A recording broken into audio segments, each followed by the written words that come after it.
Welcome back. So I want to share a little bit about electrical work. So first I'm going to give a disclaimer. You do not want to attempt this if you're not qualified, if you don't have the knowledge and experience. I'm going to do my best to kind of show some pointers on what to do, what not to do, what to be cautious about. So basically what we have here is I believe a 200 amp residential service. Have the meter base, breaker box here. These two bars carry the voltage, so it's a split phase system. It's got 240 volts line to line, 120 volts line to ground or neutral. This circuit here feeds my workshop, and I have a problem there. I don't have voltage on the other end. So what I've done, I've switched off the breaker here, switched off the breaker on the other end, and I've isolated these cables so that I can do what we call a Megger test. The Megger test is more formally known as a insulation resistance test, and if there's damage to the cable, which I suspect, then this is going to help us to confirm that.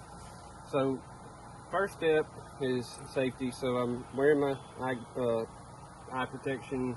I've got gloves. These are just leather gloves. Generally, I believe it's accepted that they're good to about 1,000 volts rating. These are thick ones too. Just out of caution, I want to make sure to do that. So what I'll do is, just to confirm that there's no issue with my service, I'm going to use a Megger meter, or I'm sorry, a multimeter. I set it to the AC voltage position, and what I'm going to do is check what I have. So one of the probes I'm just going to put on ground down here, and I'll check on this bus bar. I've got 126 volts, 120 volts. Check this one, same thing. So I know that's good. One to the other, I've got 240 volts, which is as expected. So like I said, I've already isolated this circuit here that feeds the workshop. Another thing I just want to point out you can do, I don't rely on this, but it is a convenient tool, is a tick tracer. So when I switch it on, if there's voltage present, it works on proximity. It's going to tell you, okay, it's live. So I confirmed here that my cables are dead. And now what I'm going to do, I've already connected the Megger meter. So the way this works, you can set it to different voltage levels.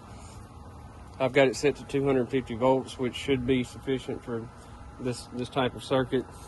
And I'll turn a crank here, and it's going to generate a voltage, put it onto the circuit, and based on Ohm's law, it's going to give us a measurement to tell us what the insulation resistance is.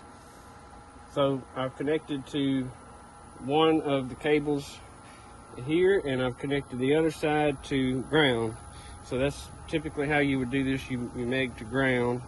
So first I'll connect the leads.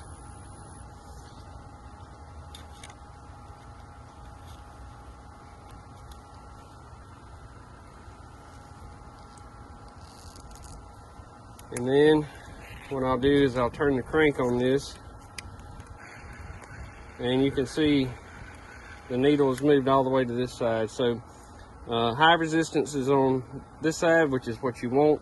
You'd like to see about 1 mega ohm per 1,000 volts plus a mega ohm. So in this case, 2 mega ohms would be considered acceptable. So this one is going all the way to basically essentially 0. So we know this circuit is shorted.